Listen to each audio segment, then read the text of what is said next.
And now live from Mitchell, South Dakota, the life of McGovern, profiled in the C-SPAN series, The Contenders.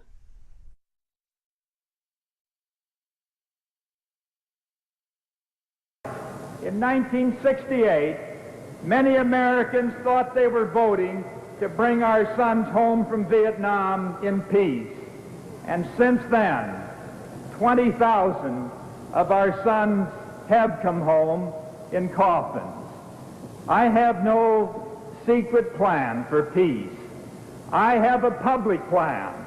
And as one whose heart has ached for the past 10 years over the agony of Vietnam, I will halt the senseless bombing of Indochina on inaugural day. It was 1972, 2:30 in the morning, when then presidential nominee George McGovern delivered his acceptance speech. A few months later, he would lose badly to President Richard Nixon. Tonight on Contenders, the candidacy and legacy of George McGovern. We're live from the McGovern Museum in Mitchell, South Dakota, and joining us from there is presidential author Scott Ferris. Scott, it's 2:30 in the morning when McGovern delivers this acceptance speech in Miami. Why? Well, thank you, Greta. The reason I think it was is sort of emblematic of the whole thrust of the McGovern campaign, which was it was an insurgent campaign run against the establishment. And what had happened was that, as you heard Senator McGovern there, he was very, very strong on the issue of Vietnam. And I think one of the things that's drawn me to writing about Senator McGovern as one of the most influential of those who ran for the presidency but was not successful, is that he adopted the Vietnam War issue, and I think he did two things. One, he spoke about that war in ways that no presidential candidate had ever spoken about war before. And it was in language, as you heard, and that was fairly mild for what he had said during the campaign, in very strong language that unsettled a lot of Americans and caused them to worry about how he would end the war. And so it pitted the insurgent campaign to end the war against the established Democrats, and there was a lot of conflict there that eventually bled over into the convention, and there were some floor fights. There were some issues over seating the California delegation. There were the issue of who he was going to select for his vice presidential running mate, and the convention just kind of got out of hand for him. And so when it was finally time for him to accept his nomination, it was 2:30 in the morning, and so he missed an opportunity to, instead of speaking before 75 million Americans in prime time, he only spoke to about 15 million Americans in the wee hours of the morning.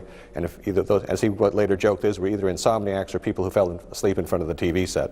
And we're going to do a deep dive into the 72 campaign and the convention as well. But first, joining us here from our studios in Washington is Jules Wickover, a veteran political reporter, columnist, and author who covered the McGovern campaign in 1972 for the Los Angeles Times. Featured prominently in Tim Krause's book, The Boys on the Bus, about the media campaign, or about the media coverage of that campaign.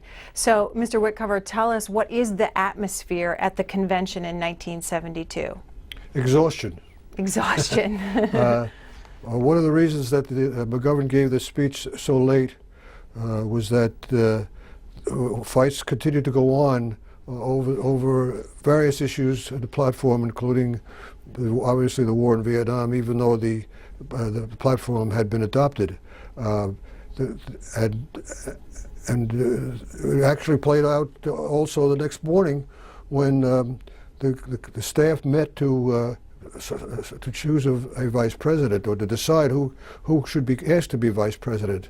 And it was done in a very hurried and unsettling way, to the point that the confusion that I'm sure we'll get to in this discussion led to what was probably the most disastrous part of the McGovern campaign, which was the selection of a vice presidential nominee who didn't stand up. But in the convention hall that night, I mean, are the people with him?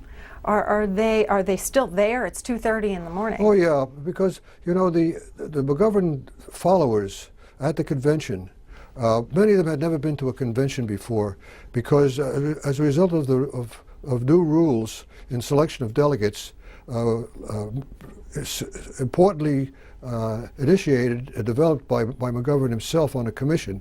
You had a lot of people there who had never been to any convention, hadn't been involved much in politics before then, and so it was a great experience for them. And they was at any convention, staying up till 2 o'clock in the morning is not unusual anyway. You're right. But what was unusual was that McGovern was forced to give that very, very important speech so early in the morning. Right, and we're going to talk about the reforms that led to those type of people at the convention. But Scott Ferris, let me go back to you in Mitchell, South Dakota at the McGovern Museum there. And what is happening in our country at this time in 1972 that leads to the triumph of an anti-war candidate to win the nomination for the Democratic Party? Well, the great political legacy of George McGovern is that he quite literally changed the complexion of the modern Democratic Party. Before McGovern, the Democrats had built their base around what was called the New Deal coalition. It was an amalgam of urban ethnics, particularly Catholics and Jews, Southern white populists, and organized labor. But by 1968-72, because of the divisions that were sort of exposed by this division over Vietnam, Senator McGovern was one of those in the Democratic Party who thought the party badly needed to reform or else it was going to die. And he saw that the party was losing Southern white populists who were now becoming Southern white Republicans over the issue of civil rights. He saw that urban ethnics were moving out to the suburbs, and he saw that organized labor was shrinking in influence and size. And so he looked out on the political landscape and he said he saw that there were opportunities for growth by reaching out to minority groups that had previously been ignored by both parties, such as the Hispanic Americans, by reaching more out to women who had previously voted strongly on the Republican side, by reaching out to the youth vote. 1972, because of the 26th Amendment, was the first year that 18-year-olds would get to vote in the United States. And so he was trying to put together a new coalition, what was called the New Politics Coalition, to meld with the New Deal coalition and create this ruling Democratic majority. And so coming out of the 68 convention, he had, as Mr. Witkover mentioned, he chaired a commission on reform, changing the delegate selection process that heavily was very proactive in terms of trying to bring women, minorities, and the young into the party. And again, that of course, when there are winners, there are also losers. And so other elements of the Democratic Party, particularly organized labor, resented that their influence was going to diminish. And so there was a very wild ride, but because of the reforms that Senator McGovern had been able to put through the party, along with his commission, he had an advantage as an insurgent in upsetting the preferred establishment candidate, or at least the one that had been considered the favorite, Ed Muskie, who had been Humphrey's running mate in 68, caught the establishment kind of off guard. And again, as his success built up, it caused a lot of tension with what was called the Democratic regulars. And so it was a very tumultuous year for the Democratic Party in 1972, even as the Republicans were sort of solidifying around Richard Nixon. And Nixon's presidency, probably the high point of the Nixon presidency, was in fact 1972. That was the year he famously went to China, among other things. Yeah, we're definitely going to talk more about that as well later on in the program. But part of Senator McGovern's acceptance speech on that night in 1972 was about reforming the Democratic Party. He also takes aim at the Republican Party and what they're doing at their convention, which is being held shortly after the Democrats, also in Miami. Take a look. We have had our fury and our frustrations in these past months and at this convention. But frankly, I welcome the contrast with the smug and dull and empty event which will doubtless take place here in Miami next month. We chose this struggle, we reformed our party, and we let the people in. And so we stand today not as a collection of backroom strategists, not as a tool of ITT or any other special interest.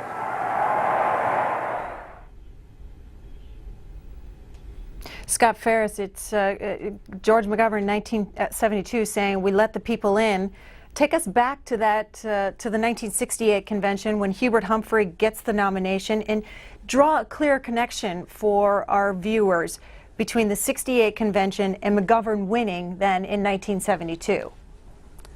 Well, Greta, let's go back even to 1967, because this is when the anti-war movement is really starting to pick up steam.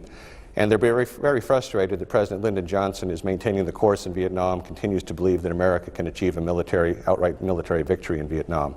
And so the anti-war activists start shopping for an alternative to Johnson, somebody who will challenge Johnson in the primaries, which is really pretty unprecedented. You think back in American history about the only other prior to 1968 where a party tried to challenge a sitting president with one of its own members was 1912.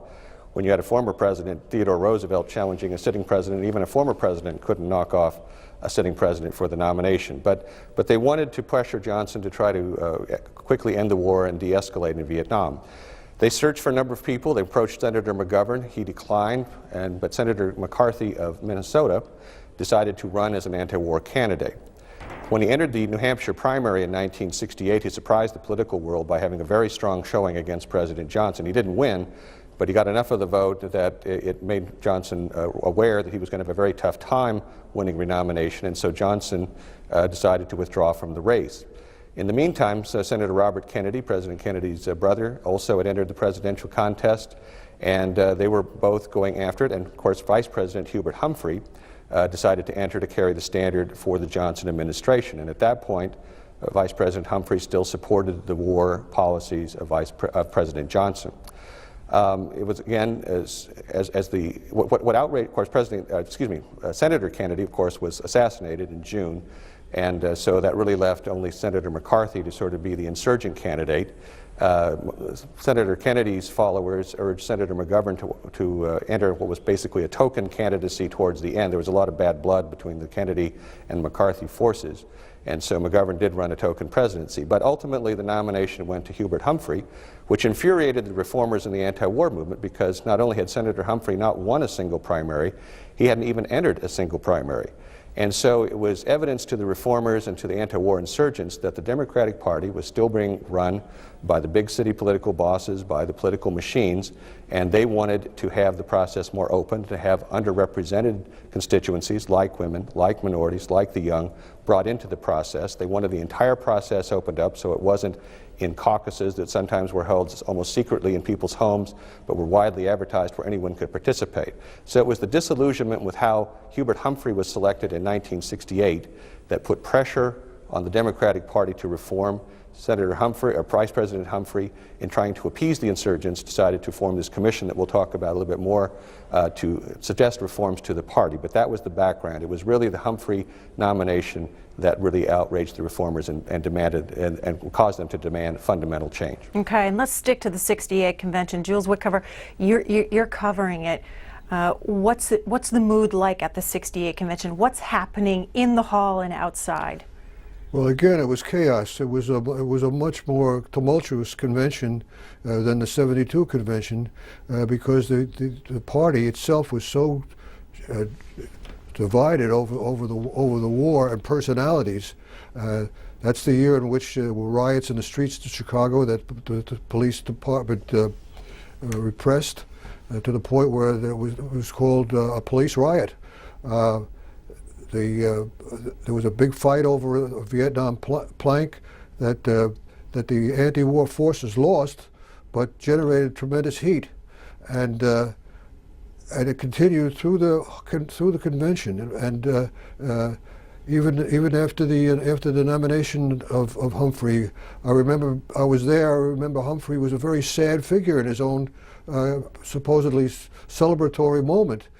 Because he knew what was going on out in the street, and even on the floor of the convention, there was such criticism of him and of the continuing of the war. So that was in my experience the most disruptive, but also the most exciting convention in my time. Yeah, and compare how Humphrey was chosen as the nominee in '68 to 4 years later the way McGovern is chosen as the nominee. You know, a lot had to do with the McGovern reform rules, because in 1968, delegates were largely selected, as they had been for years, by appointment of party bosses, governors, and if you were a party official, you got a free ticket to the 1968 convention by nature of your influence or your official position as an office holder or as a party office holder. And in 1972, those people, in order to get to the convention, had to actually run as delegates supporting one of the primary candidates. A lot of them picked the wrong horse in 1972 because they supported Ed Muskie, who was the establishment candidate, and he had all those office holders pulling for him. But when his campaign disintegrated, they were all left out of the convention hall. And so, as I said before, there were so many new people had never been to a convention before. They filled the seats of the high and mighty who went to the convention in 1968. Jules Wickover, of course, covering the 1968-1972 convention for the Los Angeles Times, here as part of our Contenders series this evening in Washington to help us uncover George McGovern, our 13th contender in our 14-week series. Back in Mitchell, South Dakota at the McGovern Museum is Scott Ferris, presidential author, wrote about McGovern's campaign in 1972. And they are going to be taking your questions and your comments as well tonight. So we will get to your phone calls here in a little bit. Eastern Central Time, if you live in that area, dial 202-737-0001. And Mountain Pacific Time, 202-737-0002. Scott Ferris, let me go back to the reforms that were headed up by George McGovern. How did he get involved in the McGovern-Fraser Commission? Well, as Mr. Wickover mentioned, it was chaos after 1968, and Humphrey actually, despite all that chaos, closed the gap very quickly on Nixon towards the end of 68. It was a very close campaign. So you had the regulars thinking, well, we came very close in 68. If we hadn't had all this agitation, we'd been fine. But you had the insurgents saying, well, this was sort of the last gasp of a dying political machine. And so Humphrey was anxious to try to unite the party. And so he decided to throw a bone, basically, to the insurgents by appointing this commission on delegate selection reform. And as they looked to figure out who was the right guy for the chair, they needed to look for several qualifications. One, did they have credibility with the insurgents? Had they picked a regular, it would have been viewed as a sham. But they also wanted somebody who was loyal to the party, who had shown they could also work with the regulars. And McGovern, unlike McCarthy and some other folks like Iowa Senator Harold Hughes, who would also have been considered for this position, McGovern had actively campaigned for Humphrey. He was always a loyal Democrat and never broke from the party. And then the third thing that they were looking for is they were worried that people would view this as sort of a way for somebody to manipulate the process to ensure their nomination. But everyone was so sure that George McGovern wouldn't be a viable presidential candidate in 1972, he seemed like the obvious choice because he couldn't manipulate the system to benefit his candidacy because his candidacy was such a long shot it wasn't even worth discussing. And so he was appointed to the commission to be the chair. There were about 24 members. And people say, well, how were they able to push these reforms through? And the way they were able to do that is the people who would most likely be opposed to the reform, particularly organized labor, boycotted the entire process. And so the Reform Commission was really dominated by those who were intent on opening up the process, while the old regulars, particularly organized labor, didn't think it was worth bothering with because they didn't think anything would come of it. And so what were the actual reforms? What did they say? Well, the most significant thing was simply, well, several things. First of all, they began the process of, first of all, encouraging most states to use primaries as opposed to caucuses and conventions to choose their convention delegates. Then if you did have a caucus, you were required to make it open and well publicized and publicly available. As Mr. Wickover mentioned, a lot of times previously, again, if you were a party official, you just automatically got a chance to be a delegate, and sometimes those party officials could also name others, and there were all sorts of practices where they would get proxy votes and pick whoever they wanted to take, and sometimes the decision was made the year before the convention. So they tried to open up the process generally and to make it more responsive and more voter responsive. They also tried to do away with the winner-take-all format of primaries and sort of make it proportional, again, to give minority candidates, insurgent candidates, a better chance to build steam and maybe overtake an establishment candidate in the long run. And then most controversially, I suppose, is that they decided on instead of a sort of passive approach of no discrimination against anybody who would like to be a delegate, they adopted a very proactive that the delegations had to reflect the makeup of a state's parties by gender, by ethnicity, by race, by age. And they were trying to get more women, more minorities, and more youth into the process. Now, when McGovern left the commission, what they had said was that the party should simply strive for reasonable proportions, reasonable representation of those groups. After he left and a different chair took over, the commission actually adopted specific quotas that each delegation should be roughly 50% female and should have representation by minority groups equal to whatever that percentage would be in the state's population. So those were sort of the basic gist of the reforms by the commission. And Scott Ferris, do those reforms stick today? They very much do. In fact, what's interesting is they were derided by conservatives and Republicans as a quota system, that the Democrats were taking, adding just quotas, and it was kind of an affirmative action program. But ultimately, both parties now have adopted these reforms. Most primaries now are preferred over caucuses. If there are caucuses, they're widely publicized. And even though the Republicans have been a little less successful in reaching out to minority voters, if you go to a Republican convention, 50% of the delegates are going to be female, and nobody even thinks that's odd at all. That was a radical idea back in 1968. It's the norm today. And to give us a couple of quick numbers just to sort of give a sense of how much things changed, in the 1968 convention, only 13% of the Democratic delegates were women. In the 1972 convention, 40% were women. In the 1968 convention, only about 5 or 6% of the delegates were African American. In the 1972 convention, 12 to 13% were. So there was almost this instantaneous change in the terms of what the party looked like, and it was very dramatic. And so, Scott Ferris, the impact today, is there a long-term impact? I mean, we're heading into 2012 presidential elections with the Iowa caucus coming up here very soon. Indeed. In fact, I think it's very ironic. If you look at what the reforms do is they help, again, sort of non-establishment candidates get a foothold, because it is an open process where if you have good ground game, if you have a lot of dedicated volunteers who will show up at caucuses particularly, but also primaries, you can overcome your disadvantages in terms of endorsements and money.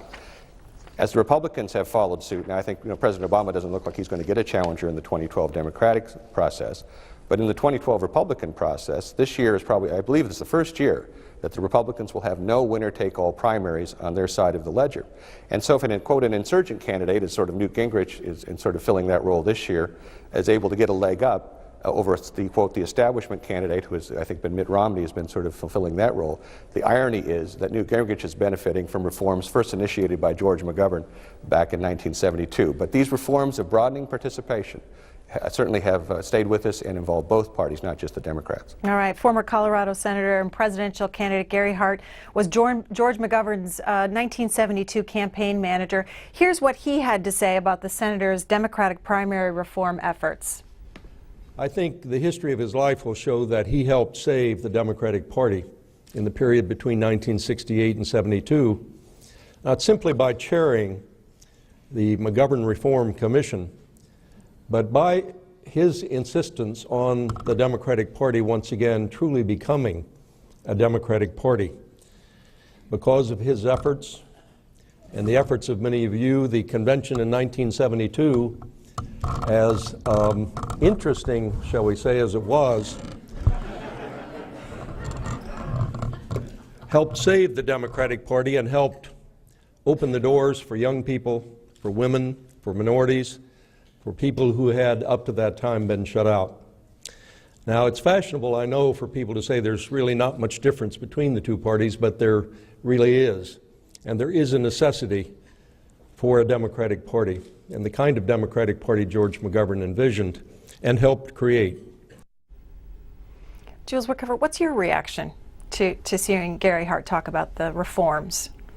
Well, it's certainly correct that McGovern's role was a critical role. I go back to well before 1968, and I can remember in 1960 when John Kennedy was running. He had his aide and speechwriter, Ted Sorensen, recently passed away. Just the two of them would get on an airplane and fly around and visit governors and mayors who were so empowered that you could pick up the nomination that way. Retail retail, not with the people, but with the officials and the politicians. And so Jules Wickover, for you covering these conventions, what was it like to see these new faces in 1972 and going forward? Well, as I said, it was very exciting because these people were into it more than some of the old pals who'd been to 20 or 30 conventions over their lifetime, and they had the hands on the levers, and they knew what was going to happen. There was an element of uncertainty that was injected by all these new people, not only in the voting for the nominee, but in the platform committee hearings, credentials committee hearings, and so on that preceded the actual selection of a presidential nominee. Scott Ferris, let me ask you about, though, the short-term impact of these reforms. Let's go to the general election, just real briefly, if we could, in '72. The reforms that he puts in place, do they actually benefit him, though, when it comes to voter turnout to beat Richard Nixon? It helped him to get the nomination. He understood, again, because he chaired the Reform Commission and because he had several of the staffers working on his campaign, he understood the new process. I don't think he deliberately tried to manipulate it to his own benefit. I think he was always trying to be open and fair about it. But he understood it, realized something had fundamentally changed in the selection process, and was able to take advantage of it in terms of winning the nomination, whereas Muskie and some of the others were sort of playing by the old rules and were caught off guard. In the general election, it didn't help him because these constituencies still weren't matured. Senator McGovern only got 37.5% of the popular vote in the general election, and so it just showed that the Democrats hadn't yet won over women. They hadn't yet gotten the youth vote the way they have today. But I think if you look at now to today's Democratic Party, you asked about the lasting impacts. If you look at the coalition that George McGovern put together in 1972, minorities, women, the young, highly educated activist voters, that's exactly the coalition that gave Barack Obama the presidency with 53% of the vote in 2008. So just as the Barry Goldwater candidacy in 1964 is said to have led to the Ronald Reagan presidency of 1980, I think you can give George McGovern quite a bit of credit for the Barack Obama presidency of 2008. It just took a little longer for that constituency to meld and become a governing majority. It just wasn't ready in 1972. All right, tonight's contender, George McGovern, the Democratic congressman and senator from South Dakota, and the 1972 Democratic nominee for the president. Let me get our viewers involved. First phone call is from Mike in Poughkeepsie, New York. You're on the air. Good evening. Good evening. Hello. McGovern, he became the head of the Middle East Policy Council after deciding not to run for presidency again in 1992. And with this, he submitted a proposal to President Clinton calling the United States to protect access to Arabian oil in response to Israel's failure to end conflict with the Arab countries. Did President Clinton accept the proposal? And if so, what happened as an effect of it? Pretty specific question there. I don't know, Scott Ferris. Jules Wickover is here shaking his head, doesn't know how to answer that quite right. But Scott Ferris, his legacy? He certainly was very interested in Middle East affairs. He even met with Yasser Arafat of the Palestinian Liberation Organization, the Palestinian Authority. He was always interested in trying to help broker a peace agreement. President Clinton did not accept that early on, but of course President Clinton at the end of his presidency made a Herculean effort to try to finally make that Palestinian-Israeli peace. But Senator McGovern got quite a bit of grief for occasionally using phrases like, more even-handed treatment in the Middle East. He was a very strong supporter of Israel, but he also was very outspoken in American politics in terms of Palestinian rights as well. And we are going to be talking more about McGovern's post-72 convention life, his legacy, and his efforts across the world, specifically on hunger. But first, let's hear from Gordon in Peoria, Illinois. Yes, I was a college student, voted for McGovern as a 20-year-old. Later on, hearing the things on the Nixon groups and their dirty tricks, I saw a program where Donald Segretti basically claimed that they chose McGovern as the weakest link and through their dirty tricks discredited the other major Democratic candidates, making it easier for McGovern to get the nomination. And he felt the Republicans literally chose him by causing the failure in theirs. Have you ever studied that? Jules Wickford, do you want to weigh in on that? It was certainly true that in the 1972 campaign, Segretti was involved in a number of dirty tricks that were aimed at Muskie, because Muskie was the front runner at the time. I don't think it was so much in terms of setting it up for McGovern, because McGovern at the beginning of that year was such a long shot that it would have been really requiring clairvoyance on the part of the Nixon people to have set a policy to make him the nominee. It was more that they wanted to get it. The Nixon people wanted to get rid of Muskie. They thought he was the toughest candidate, and they did a number of things, including spreading a word in New Hampshire, which had a very heavy French Canadian population, that he had used certain slur words to slurring the French Canadians, and also they had another scheme whereby they had the Nixon campaign and Segretti had a number of black voters call in New York accents, urging people to vote for Muskie, assuming that would be a backlash against Muskie. These things all came out, but they really weren't the reason that Muskie didn't get the nomination, because Muskie's own campaign had problems that were just as troublesome for him as were McGovern's. And we'll talk more about Muskie here coming up during the general election, the primary of 1971, and then the general election in 1972. But first, we need to peel back a little bit and talk first about why George McGovern would run in the first place. Scott Ferris, what makes him decide to run for the presidency in 1972? It goes back to 1968, when he filled in for Robert Kennedy and sort of was the standard bearer for his delegates because they wanted him to sort of be as a stand-in for Kennedy. He ended up participating in a debate before the California delegation between Hubert Humphrey and Gene McCarthy and himself. And everyone thought that McGovern tended to have won that debate. And he said at that moment he realized that he had presidential aspirations because he had gone on a national stage against two of the leading Democrats in the country and more than held his own. So he began considering a run at that point, and decided actually fairly early in 1969 that he would be a candidate, that he felt he was the right person to bring again together the old regulars with the new insurgents and create a Democratic majority. And he also personally just despised Richard Nixon. McGovern had always sort of rejected the construct of the Cold War, and he really detested red baiters. When he ran for the Senate in 1960, he ran against a guy named Carl Munt in South Dakota, who was a well-known anti-communist, and he had always despised Nixon for having how he had run against Adlai Stevenson in '52 and '56 as Eisenhower's vice presidential nominee. So he really relished the fight as well, and I think it was probably a great incentive for him to run. And then on Vietnam, what's happening between 1968 and '72 on that issue?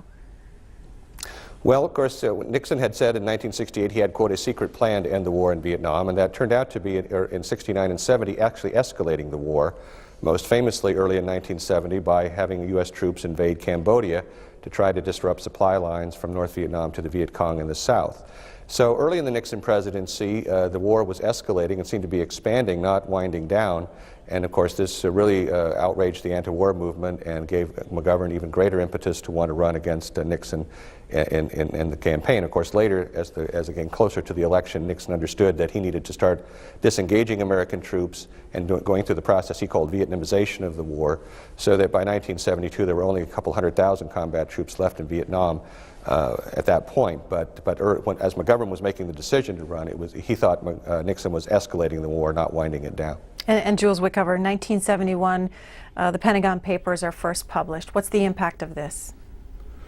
Well, actually, the Pentagon Papers were not as revealing as it was said to be, because a lot of what were in the Pentagon Papers were known, but it gave more credibility to what was at the time a very mixed public feeling about the protest against Vietnam War. I think the impression now is that the country was totally in an uproar against the war in Vietnam in the late 1960s.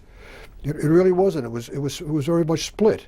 But you And- had the 1970 anti-war protests, the Kent State shootings, that sort of thing. Yes, but even before that, you had very strong protests that that Nixon very effectively played on. There were just as many people who deplored the mess in the streets, the pictures of these wild-looking young people with their long hair and strange clothes that offended Main Street America or mainstream America, and so that the war was particularly effective in dealing with the democratic situation, because it was a rallying point for voters and activists.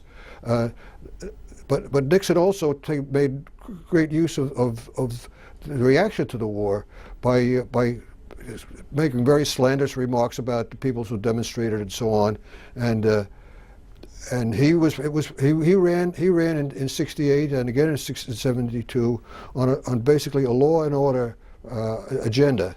He was going to protect the American people from these rowdies who were starting fires and having rallies in the streets. So that's why the war has always been painted now that the Vietnam War really built the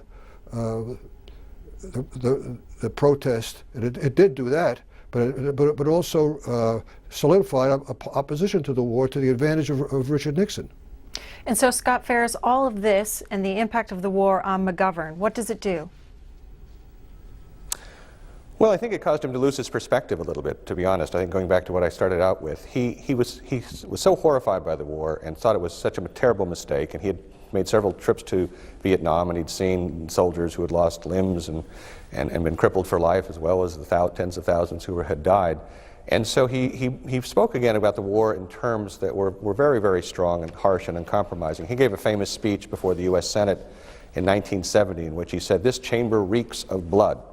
And when you use that kind of language, it's obviously going to get people's attention, and it's going to maybe energize the most fervent of the anti-war folks, but it disquiets a lot of voters who thought that he was going to withdraw America without any honor, and maybe even not even be worrying about what was going to happen to the prisoners of war there. So he was so passionate about the war, he used just the strongest possible language to describe it, and he also wanted to give the American people a sense that they had ownership of this war, that they were partly culpable. This wasn't just the fault of the president and the generals, but this was a problem with the American society, that we couldn't see what America was doing wrong in Vietnam. And so politically, ultimately, I think it hurt him, and certainly in the general election, because Americans don't really want to hear the country and the military spoken about in that way, and of course it gave the Democrats this image of being, quote, anti-military that they have been trying to shake for the last several decades. And Scott Ferris, this is his motivation for running for president?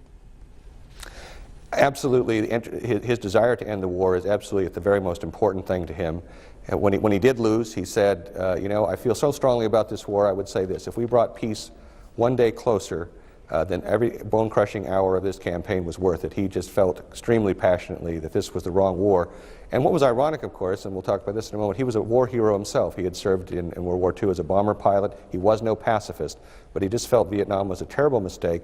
He thought it was a war of independence, an anti-colonial war, and the United States had misread it as a war against communist expansion, which he just didn't think was true. Yeah, and that's where we want to go next and talk about the early life of George McGovern before we talk about the '72 campaign. The McGovern campaign hired a documentary filmmaker, Charles Guggenheim, to produce a series of short films about the candidate. So as we turn to tell the story of young McGovern, here's a brief look at the Guggenheim films. He was christened George Stanley McGovern. Birthplace, Avon, South Dakota. He grew up in Mitchell and started school there. But the more important lessons were learned at home. From his mother, a gentle spirit. And from his father, Christian principles and hard work. His father had spent his boyhood in the Illinois coal country, where the 14-hour days were measured out at 10 cents a bucket. But he found time to read the scriptures and decided to abandon the mine for the pulpit. In 1899, he was ordained a minister. Reverend McGovern built his last church in Mitchell when George was 5. As a boy, George had his father's love of history, but he would not be spared the troubles of his own time.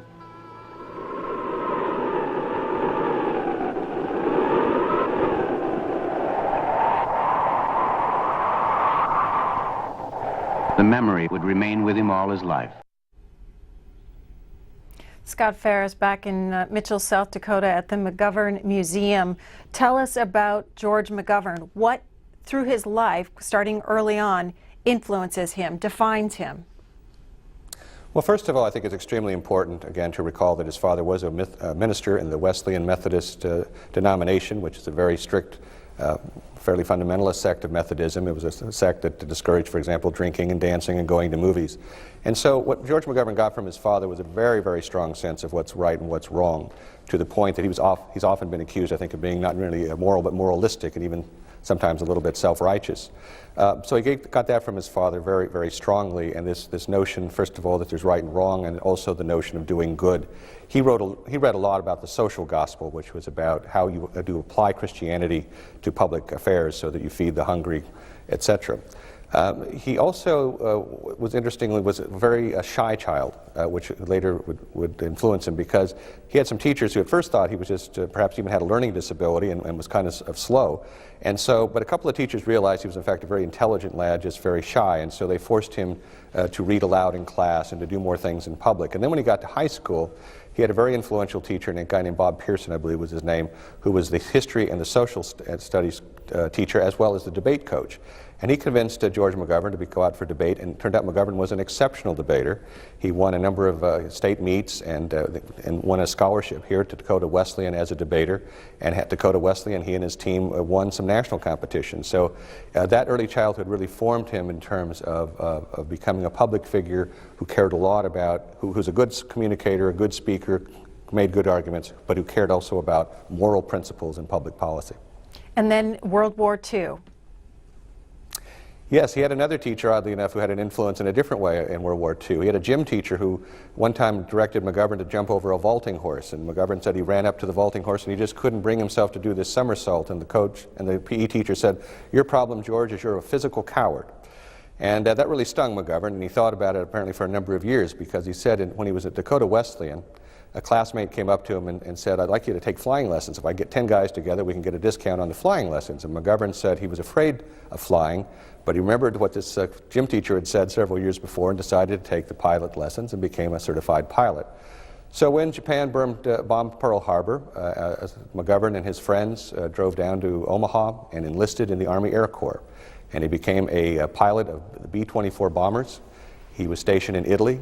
He flew 35 combat missions, was what you were required to fly before you got to go home. He was an exceptionally skilled pilot. He was very much admired by his crew of 10. The B-24 was a very hard plane to fly. But he had on 3 occasions what I can't call crash landings, because he didn't crash, but he had emergency landings where it was very risky, but every time he and his crew home safely, and for that he won the Distinguished Flying Cross and was really a war hero. And later in life, after he developed a friendship with the historian Stephen Ambrose, Mr. Ambrose wrote The Wild Blue, which is a chronicle of the McGovern experience during the war as a way to sort of highlight the air war during World War II. And how does his early political career define his presidential candidacy? He initially thought he would be a teacher. He was going to become a history professor. Well, initially he thought he was going to be a minister. And after he came back from the war and completed his undergraduate education, he entered the seminary thinking he would follow in his father's footsteps. He discovered that really the only thing he liked about the ministry was giving the sermons. He found a lot of the sacraments and the parish visits and those kinds of things just weren't up his alley. So he switched to history, got a doctorate degree from Northwestern in history. He's only, along with Woodrow Wilson, one of only 2 men to have PhDs who've been nominated for president.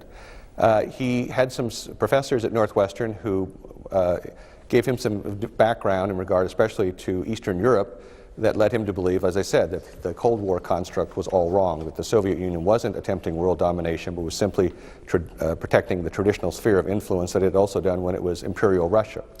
So he was going to be a professor, but he was also very interested in politics, and he got very active in the 1952 Stevenson campaign, Adlai Stevenson's presidential campaign here in South Dakota. Started writing letters to the editor and guest editorials. He caught the eye of state Democrats, who asked if he would be interested in perhaps becoming the executive secretary of the South Dakota Democratic Party. Now, the Democrats in South Dakota at that point were in sad, sad shape. There were 110 legislators in South Dakota in 1953, and of the 110, 2 were Democrats. And so it was quite a challenge, and McGovern thought about it, decided it was a challenge worth taking, and he slowly built up the Democratic Party. He went out and recruited party workers, he recruited candidates, he raised money, he wrote platforms and speeches. The Democrats got 24 seats in 1954, and then in 1956, McGovern took this party he had helped build up and ran for Congress for the first time and defeated a 2-term Republican named Harold Lover. He won again in 1958 when he defeated a former South Dakota governor. And then in 1960, he made his first bid for the United States Senate, lost, losing to Carl Munt, a longtime senator in South Dakota. And so John Kennedy felt that perhaps his candidacy had brought McGovern down in South Dakota, of course, and so he had offered McGovern the position to run the Food for Peace program in the Kennedy administration. And so we're talking about George McGovern's legacy, his candidacy. We're going to delve into the primary run that he made in 1971. But before we do that, let's get in Kurt in Akron, Ohio, as part of the conversation. Go ahead, Kurt. Oh, thank you, and good evening, C-SPAN, and thank you for this wonderful series of the Contenders. I only hope that someday you'll do one about the cabinet, too. But anyway, my comment and my question is, I heard somewhere, and I don't know what the truth is behind this, but just moments before Senator Robert F. Kennedy was assassinated in 1968 after winning the California primary, Senator McGovern was actually participating in a phone conversation with Senator Kennedy, and I just wondered if it's now been revealed what that conversation was about, and if you know anything about that phone conversation. Jules Whitcover? I'd never heard that. I happened to be in the hotel kitchen at the time Robert Kennedy was assassinated. I spent a great deal of time then and since then exploring all of the details of the time leading up to Robert Kennedy's death. I never came across that story, but I do know that he in his hotel room. He did make calls to a number of people to look forward to what he expected to be the next phase of the campaign, which was to go to New York and campaign for delegates there. He did talk to many people. And he may well have talked to Senator McGovern as well, because if I'm not mistaken, there was also a primary in South Dakota the same night. I hadn't heard that he actually talked to him, but it's very possible. All right. Mike in California, good evening to you. Thanks for joining us. Hello. Just a few things I want to throw out. J. Anthony Lucas in Nightmare, which is maybe the best book about Watergate, says that dirty tricks were essential to the narrative about who the nominee would be. And I think it's more accurate to say that Nixon ran a white backlash campaign rather than so-called law and order. And finally, a little historical footnote. Unfortunately, the only state McGovern carried was Massachusetts, so I'm from there, and at the time we proudly festooned our cars with bumper stickers saying, "Don't blame me, I'm from Massachusetts," and that's all I've got to say. Thanks. Scott Ferris. Senator McGovern always resented the implication that he had won the nomination because Richard Nixon became involved with these alleged dirty tricks. I guess they're not alleged, they were dirty tricks against Muskie. McGovern said he always thought Muskie was a very weak front runner, that he was not a good campaigner, that he didn't have the fire in the belly, and that he clearly didn't understand, again, that the rules had changed because of the Reform Commission. So the notion that Muskie lost the nomination solely because Nixon's dirty tricks that caused him allegedly to cry outside of the Manchester Union Leader newspaper office when they had allegedly slurred his wife, Senator McGovern always thought that was bunk, but he certainly acknowledged that the Nixon campaign were always doing little things The McGovern campaign had plenty of stories where they would find out that their buses had been canceled right before a rally and they couldn't get people to and from, and they always seemed to have somebody at a McGovern rally behind him holding up a hammer and sickle flag of the Soviet Union, which they always assumed was a Nixon plant. So there were certainly the dirty tricks involved, but he did not believe that was why he won the nomination. All right, John in Annandale, Virginia. Well, I several years ago read the Wild Blue, and only then learned about McGovern's war record. And I remember the 1972 campaign. It was my first actual time I could vote, but I don't recall McGovern ever mentioning his war record, and I think that it would have given his anti-war stance more credibility if he had. Yeah. Can you comment on that? Well, John, before our guests comment on that, I just want to show you and others what George McGovern had to say about his experience as a World War II bomber pilot. C-SPAN sat down with him recently at his offices in Mitchell, South Dakota. Here he is in his own words on that, and then we'll come back and we'll talk about it. I flew 35 missions in a B-24 bomber, which is the biggest one we had at that time. That was before the B-52 and the B-1. And we were hitting the most heavily defended targets in Europe. They shot us to pieces on some of those missions. I wanted to bail out, and I wanted my crew to bail out, but I've got a little Scotch blood, and I knew those planes cost about $300,000. That's nothing by today's standards, where you have a B-1 that costs $1 billion for one plane. But it was a lot of money then, so I kept nursing those crippled planes back to home base, and for that I got the Distinguished Flying Cross. And there it is, the Distinguished Flying Cross in Mitchell, South Dakota at the McGovern Museum. We are live from there for our Contenders series tonight on George McGovern. Scott Ferris, how does a war hero become an anti-war presidential candidate, and why, as that caller said, does he not talk about it? Well, it was the subject of a lot of debate during the campaign about how much he should emphasize his war record during World War II. He did mention it from time to time. He never just completely ignored it. But he specifically was encouraged by his staff to exclude it from his nomination acceptance speech. And they said they thought it was incongruous that you would come out and speak against war at the same time bragging about your war record. And so that was the rationale why he didn't emphasize it more. But I would agree with the caller. I think it would have been to his benefit had he talked about it a little bit more, because people got the mistaken impression. Again, he was a pacifist who never believed in using the armed forces for any purpose. He would later in life, for example, endorse Clinton's use of the armed forces in Kosovo and Bosnia to stop the genocide there. So he was not a pacifist, but it was just a decision that they felt it was incongruous to mention the war record in the context of being the anti-war candidate. Jules Wickover, as a reporter covering this, was it talked about, his war hero status? Not very much until near the end of the campaign. He had a slogan in his speech. He wound up his speeches late in the campaign about leaving the war behind and coming home. And that was one of his slogans, was "Come home, America." And it was in the context of that there was some references to his wartime experience. All right. Well, here is, well, actually, before we talk a little bit more about George McGovern's primary run, let me get this phone call in from Jill in Brockton, Massachusetts. Jill, you're on the air. Thank you. I recall watching Senator McGovern and Robert Woodward and I think Bob Schieffer at the time of President Ford's funeral.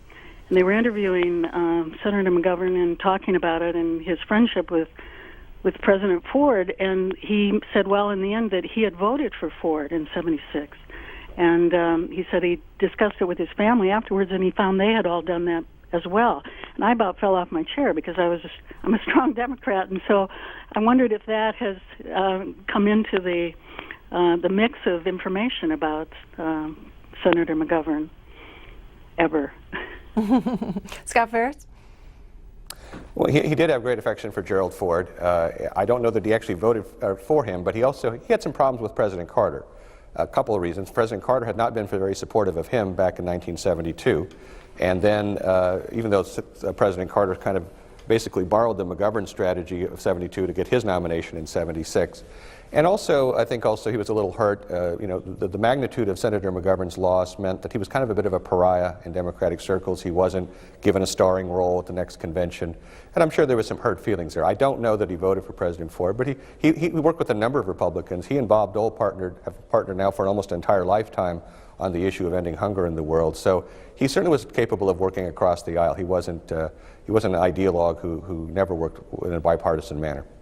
So George McGovern, the World War II hero, the congressman from South Dakota, the senator from there, decides to make a run for the presidency. Having decided to run, McGovern announces his candidacy from Sioux Falls, South Dakota on January 18th, 1971. Here's a piece of a campaign film put together by Charles Guggenheim on McGovern's decision to make that presidential run. This country was conceived by men who had a dream of human dignity and justice and concern for each other. And if we begin now to match our policies with our ideals, then I believe it is yet possible that we will come to admire this country not simply because we were born here, but because of the kind of great and good land that you and I want it to be, and that together we have made it. That is my hope. That is my reason for seeking the presidency of the United States.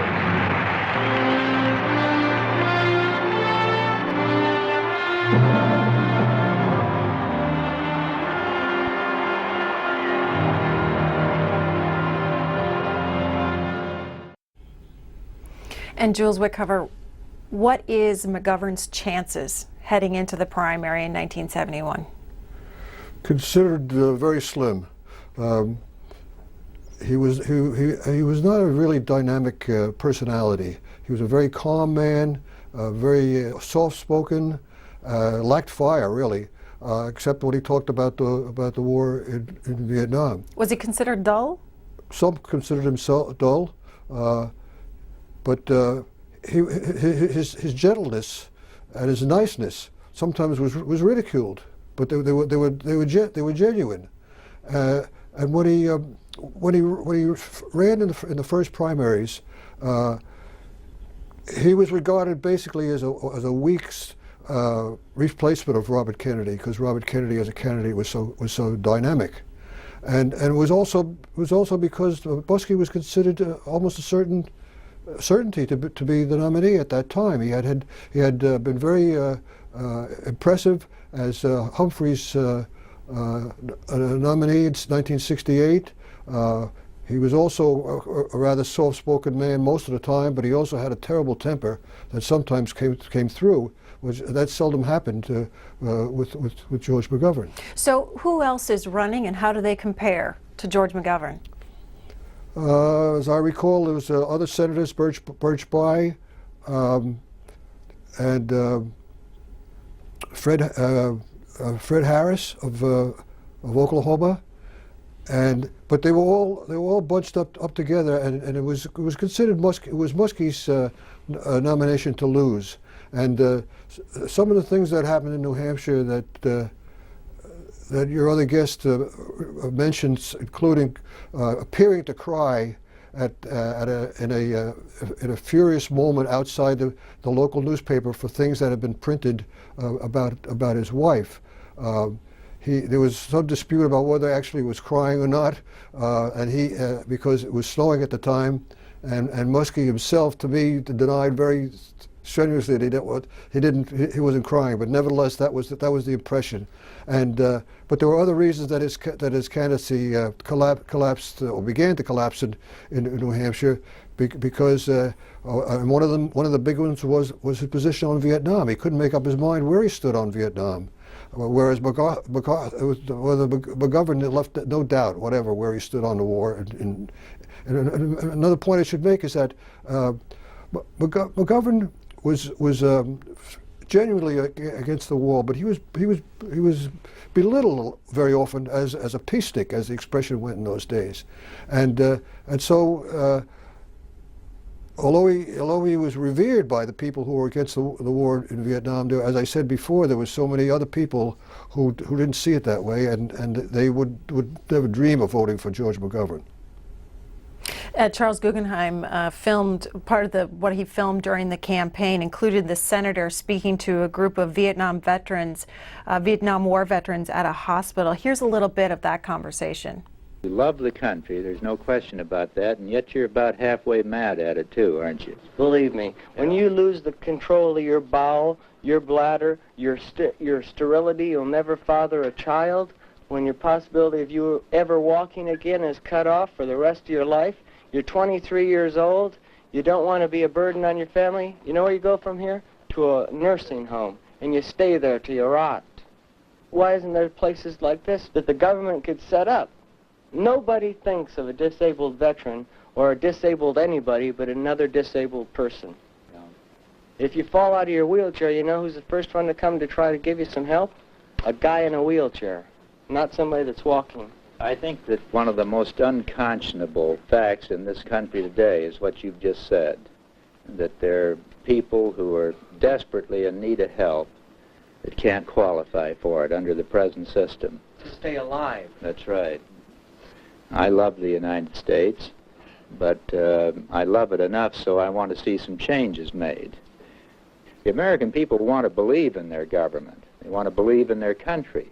And I'd like to be one of those that provides the kind of leadership that would help restore that kind of faith. I don't say I alone, of course I can't. But the president can help set a new tone in this country. He can help raise the vision and the faith and the hope of the American people. And that's what I'd like to try to do. Scott Ferris, the impact of George McGovern's tone in that campaign film and its impact on his primary run. Well, in terms of the tone, I think one of the things, again, I go back to is that how many times, America is often involved in some sort of military conflict, as we are today, over the last decade in Iraq and Afghanistan, but how often do you hear politicians talking that candidly about the cost of war? And very seldom, if ever. And I think, again, that was very startling to a lot of American people. After the election and McGovern had lost, he said he was in the Senate cloakroom, and he overheard Senator Herman Talmadge of Georgia talking, and he said, let me tell you why George lost that election. He said, America's a great country. It's got plenty of faults, but you can't preach it. But George acted like he was angry at the country, and you can't preach day and night against America and expect to get elected. And that shocked McGovern, because his feeling was that as a patriot, what you do is you point out your nation's faults and you try to improve them. You don't just sugarcoat it and say, yeah, we're a great country and a great nation and everything we do is hunky-dory. So he was trying to, in his mind, he was fulfilling the highest order of patriotism, but many people had interpreted that he was tearing down the United States by talking so graphically about the cost of war and questioning our conduct there and even why we were there in the first place. And so, as Jules Wickover said, Scott Ferris, this was Muskie's race to lose, primary race to lose. So how does George McGovern overcome this and win the nomination? Well, again, I think he was a bit of a political savant. He was an organizational genius. He understood what it would take to win. First of all, one of the things we need to talk about, he was always talked about what a good guy was, what a decent guy was. All that's true. But we shouldn't overlook the fact that he was intensely ambitious as well. He tells the story of himself one time about a friend of his who said, George, you're the most modest, self-effacing egomaniac I know. And that's true. McGovern had that fire in the belly to be president, and he was willing to do what it took in terms of putting in the long hours. And Gary Hart, his campaign manager, once said, one of the advantages McGovern had over Muskie is that McGovern would do what it took.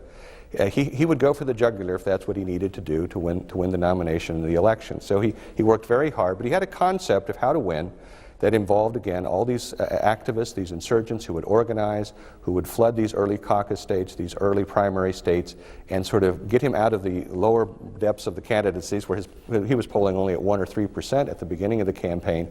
But then he pulled off a very strong second-place showing in the Iowa caucus, a very strong second-place showing in New Hampshire. It showed that Muskie was vulnerable, and it caused some other people, including Hubert Humphrey, to get into the race. And so he just out-organized the other candidates. He won some key primaries in Wisconsin. He nearly won Ohio. He went then, of course, the key pivot place, California, which we'll talk a little bit more. So he just had a better organization. He worked harder. and he had the devotion of these anti-war insurgents at his disposal, which none of the other candidates really had. Jules Wickover, what was the media making of this strategy at the time, this grassroots strategy? Were you paying attention to it? Obviously, but I think that we're really paying more attention to Muskie, because Muskie was supposed to be the winner. Muskie's staff made a terrible mistake in New Hampshire when one of his leading campaign people predicted that Muskie, if Muskie, as she said, if Ed Muskie doesn't win 50% of the vote, I'll eat my hat.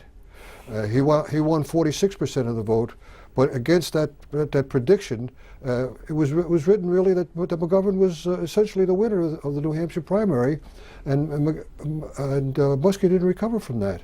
So I think if Muskie hadn't stumbled, McGovern's knowing the game, which he invented with the new delegate selection rules, probably would have won anyway. But the fact that Muskie had this string of mistakes and bad luck certainly provided the opening for McGovern. And George Wallace, the role of him in this primary?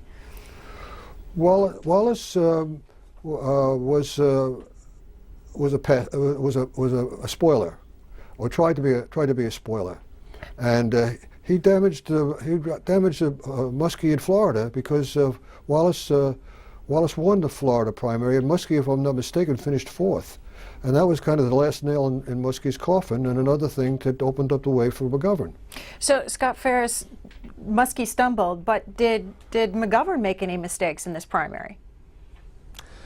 He would later. He got a little complacent, oddly enough. Here he was, the insurgent, and came from a 200. Of course, he said we're 200 to 1 odds to win the nomination, but he stumbled the most badly in California.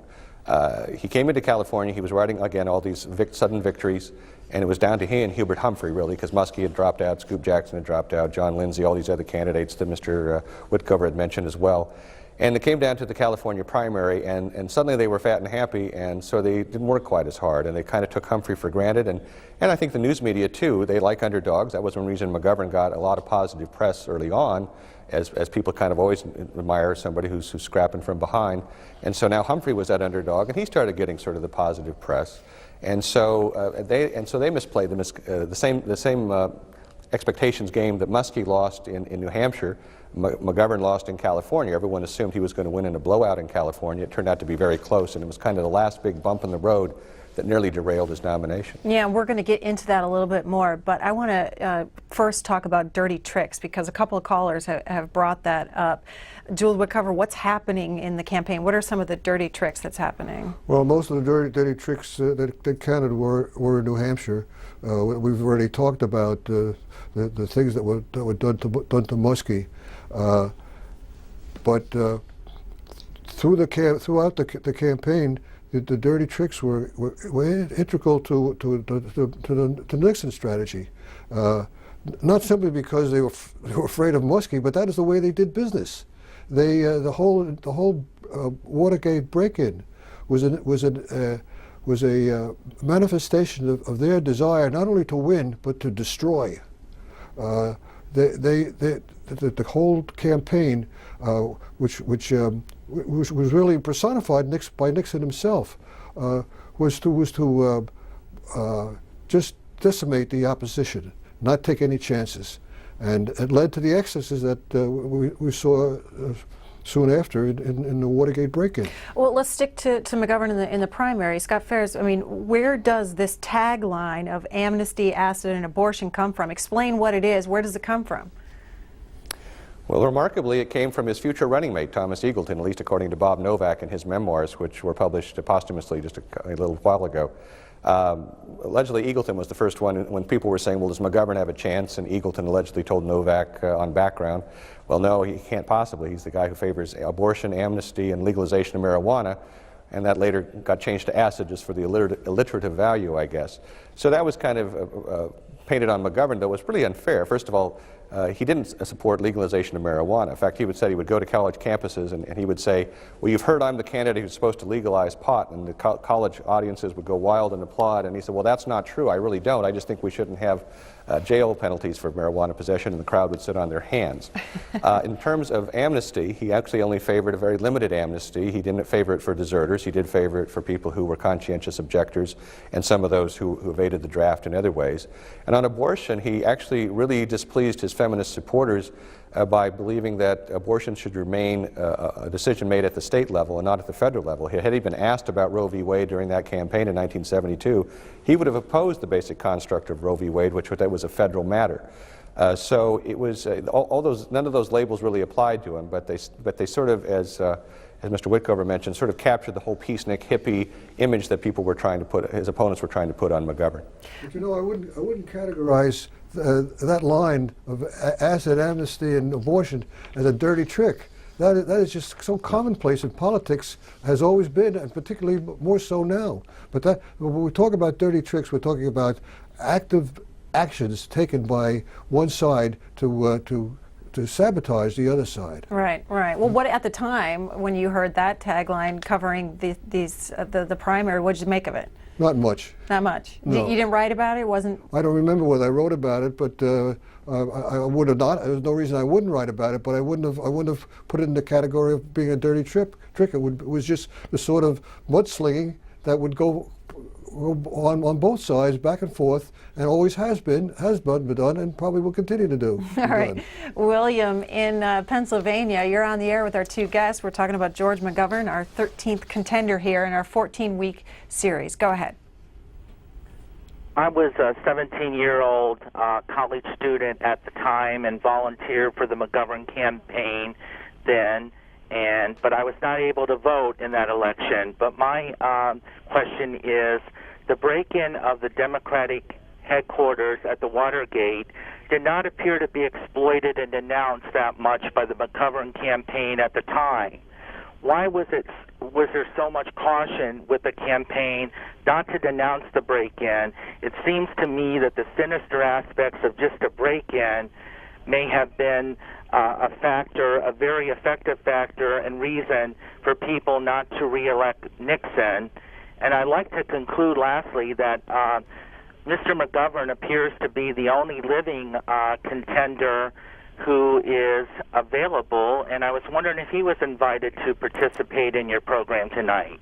You know what? He was invited to participate, and we had planned that he would join us. Unfortunately, he took a spill earlier this evening, and he won't be able to make it. He's doing fine, but regrettably, he won't be able to make it with us this evening. Let's take the caller's comments about Nixon and Watergate break-in and the role it plays, and why doesn't McGovern make more of it? Well, McGovern certainly tried. But at the time, it's interesting that the Watergate story didn't take off the way it should have. You would have expected to. And one of the reasons is kind of an inside journalism story. A lot of newspapers, including my old newspaper at the time, Los Angeles Times, some editors felt that the story was unprovable or hasn't been proved, and that the Washington Post was hanging out there by themselves, and that was fine with other newspapers. So they didn't always jump in on it, and McGovern himself, to his credit, hammered away at it, but it didn't catch on with the press the way you might have expected it to. And were the American people paying attention? They were reading about it, but you have to remember that most of the destructive, discriminating aspects of Watergate were revealed after the campaign was over, when the trial began, and one of the defendants told the judge that there was more to the story than had come out. So a lot of that stuff came out too late for it to be of any benefit to McGovern, but he certainly did try. All right, so we discussed the primary. Let's go up to the convention. Here's George McGovern at the convention in Miami, joking about giving his speech at 2:30 in the morning. Chairman O'Brien, Chairwoman Burke, Senator Kennedy, Senator Eagleton, and my fellow citizens, I'm happy to join you for this benediction of our Friday sunrise service.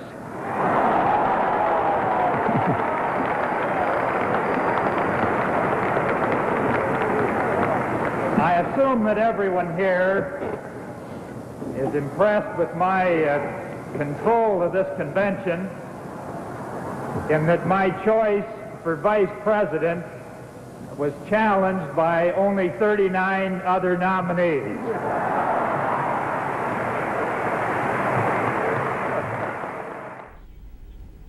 And we are back live from Mitchell, South Dakota at the museum in Mitchell, South Dakota, the McGovern Museum there. Scott Ferris, presidential author. It's taking place at, McGovern gives his speech at 2:30 in the morning. Tie that back to something that you touched on briefly before we heard from McGovern there, and that is Hubert Humphrey's challenge to McGovern in the state of California. How does that impact the convention in the late night speech? Okay, so what happened in California was that the McGovern Commission, as I mentioned earlier, had decided to try to do away with winner-take-all primaries, but they granted an exception to California. And they did that at the urging of these anti-war insurgents who realized that there was a lot of strong insurgent feeling in California, and that would benefit whoever the insurgent candidate turned out to be if, in fact, California was able to remain a winner-take-all state. Now, that was the rules that were adopted, and everybody understood that. So they went to the California campaign, primary, which was the last big primary before the convention. And as I said, by now the race had narrowed down to McGovern and Humphrey. McGovern was predicted to win a huge win. Had he won by the 15 to 20 points, a lot of the early polling thought he would, California wouldn't have been an issue. But Humphrey actually came within 5 points. It was 44-39.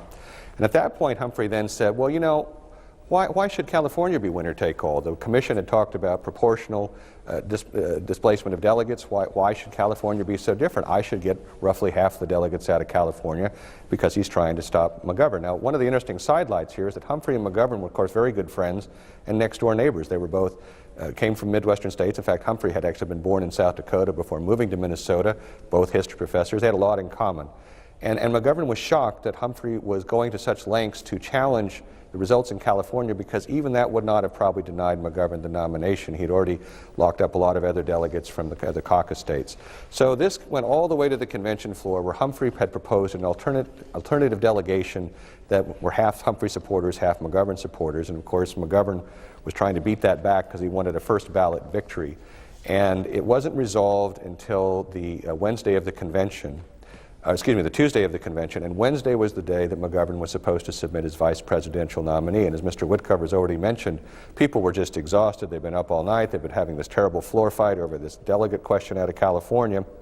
And so when they got up the next morning, they didn't have a short list of VP nominees. And in fairness to McGovern, that wasn't wildly different than in the past. Generally, from McGovern before, they generally didn't name the vice presidential nominee till the convention. Because of the fiasco at the 72 convention when McGovern picked Eagleton, now you see that vice presidential nominees are always picked well ahead of the convention so they can be vetted. But anyway, so it took all day for them to finally get somebody who was willing to run as George McGovern's running mate. It came down to where he finally submitted the name just a few minutes before the deadline. By that time, he'd also, this is a lot of inside baseball, I'll cut it short, but he'd angered the feminists. They decided to put a woman nominee up named Sissy Farenthold, and that encouraged other people, as Senator McGovern noted, to put up a whole bunch of other nominees, a total of 39, some serious, some goofy, like Archie Bunker and Mao Zedong. And so by the time they finally got the balloting done and nominated Eagleton to be his running mate, it was 2:30 in the morning. And Jules Wickover, who's on his list?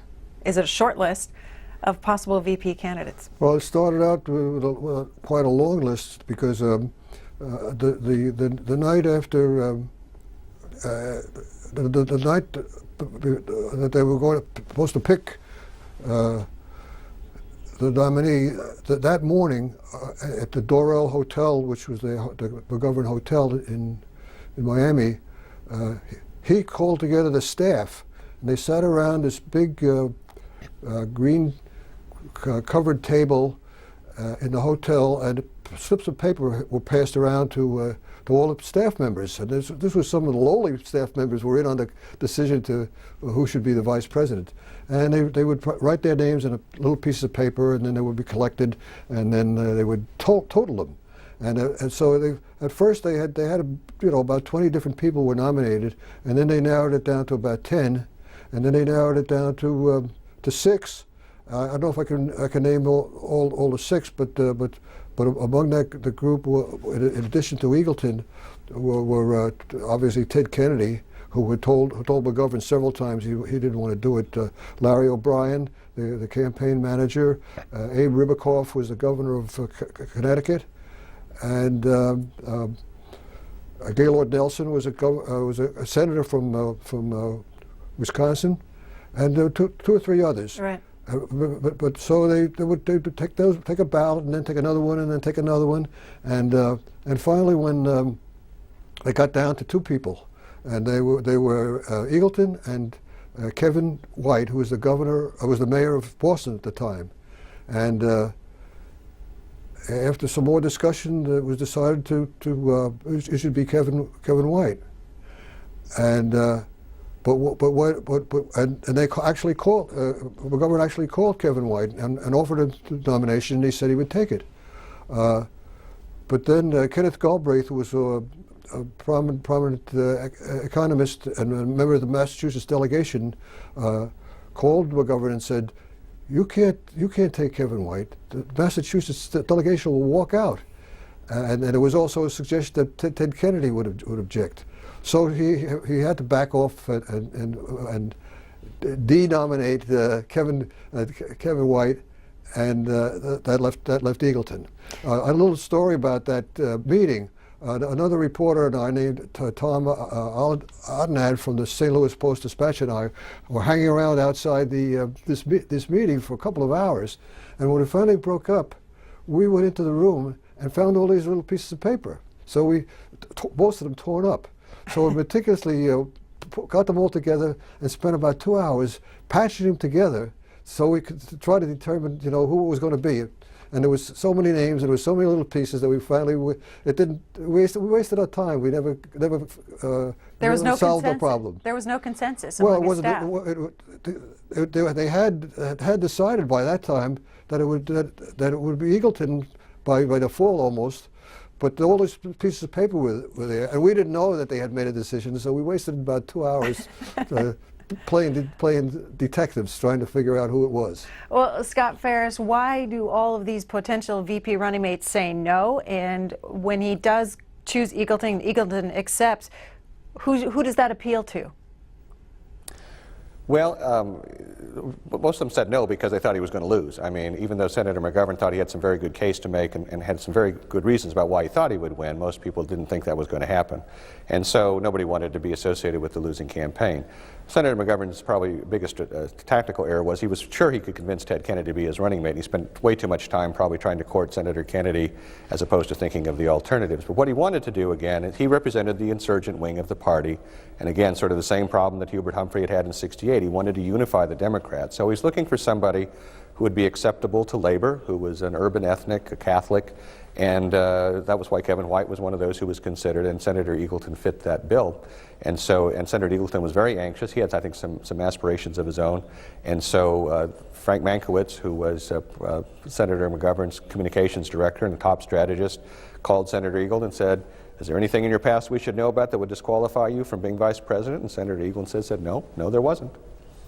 And we'll talk more about the Eagleton decision and the fallout from it. But first, let me get Ed in on this conversation. He's in Morristown, New Jersey. Ed, go ahead. Good evening. Senator McGovern took up Robert Kennedy's banner in 1968. How much support did McGovern receive from the Kennedy forces after he got the nomination and after he added a Kennedy family member, as you're about to discuss, to the ticket? Scott Ferris, you want to take that one? Yes, I'd be glad to. They campaigned enthusiastically for him. Ted Kennedy was very good about it. The whole Kennedy family campaigned aggressively for him. And then, of course, when Senator Eagleton was dropped from the ticket, Sergeant Shriver, who was Senator Kennedy's brother-in-law, married to Eunice Shriver, Kennedy Shriver agreed to be his running mate. So he had a very strong support of the Kennedy family. They had a great affection for Senator McGovern. He was viewed as a very strong ally of John Kennedy. Robert Kennedy had especially high regard for George McGovern. He called him the most decent man in the U.S. Senate. So the Kennedy family was behind him 100%. Michael in Warren, Ohio, you're next. Yes, this talk about the vice president's pick and so on is just an example of how messed up that whole scenario seemed to be. Well, what I always wondered was how come the Democratic Party never stood behind Hubert Humphrey, who only 4 years earlier had a very close election with President Nixon, and why they wouldn't have backed him all along instead of him just becoming another person trying to run for office. All right, Mr. Wickover. Well, one reason was that Humphrey had been a presidential candidate before that, and had made it, and he and Muskie was, as we said before, Muskie was so strong that he was, and also you have to remember that that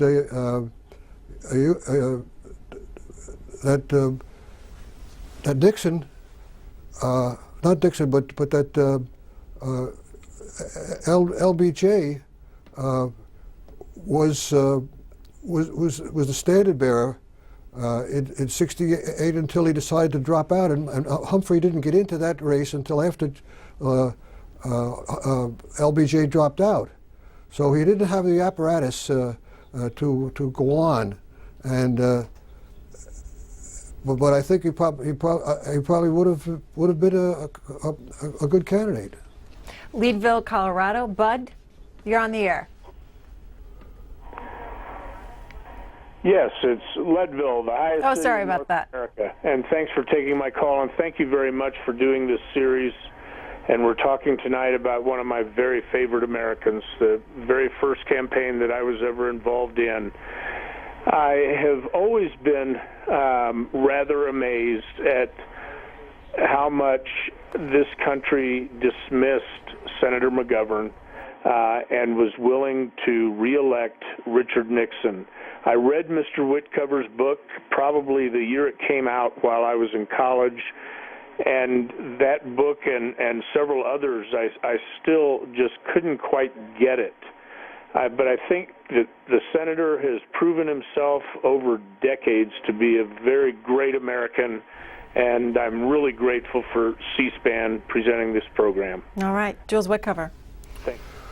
Well, I would agree with the caller that McGovern was an underrated and underappreciated candidate. It was unfortunate that he ran into a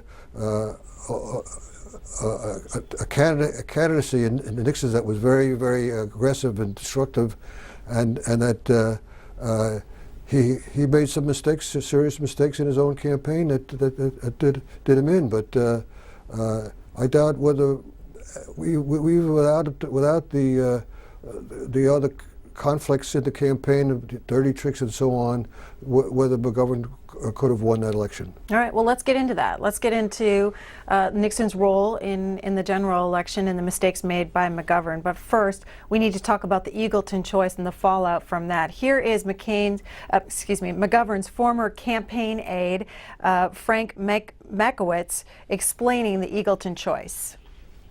The problem there, of course, was that we had a very tough road to the nomination. It wasn't clear until the second day of the convention that because of an ugly credentials fight that concerned the California delegation, it wasn't at all clear that George McGovern had the clear sailing to the nomination that we thought he had. We had to win that fight, and that took a lot of effort and delegates and time and concentration. It got kind of chaotic. There were 3 or 4 days there in which to choose the vice president. 2 days, really. 2 days, 2 nights. And we all got together and we talked about names, and we asked a few people and threw some names around. But Tom Eagleton was a by all the standard measurements, good candidate. George McGovern was a son of a Protestant minister from a small agricultural state in the north, and Tom Eagleton was a border state Roman Catholic with strong ties to labor. On the key issues, he was certainly in agreement with McGovern. It looked like a pretty good fit. And you have to understand that we didn't have any FBI, we didn't have any security agencies available to check anybody out. We assumed that if Tom Eagleton had run statewide and won 4 or 5 times as he had, that if there were anything that could be used against him, it would have been used against him. So, Jules Wickover, the Eagleton choice, what are you being told about it from the campaign? There was no chatter about it really at all when it was made, because there was no indication there was anything wrong with it. Vetting candidates was a very casual sort of thing at the time, and as Frank Makowitz indicated in that clip, there really wasn't very much time to do anything, or any reason really to not to take Eagleton's word for it when they had nothing that would damage the campaign.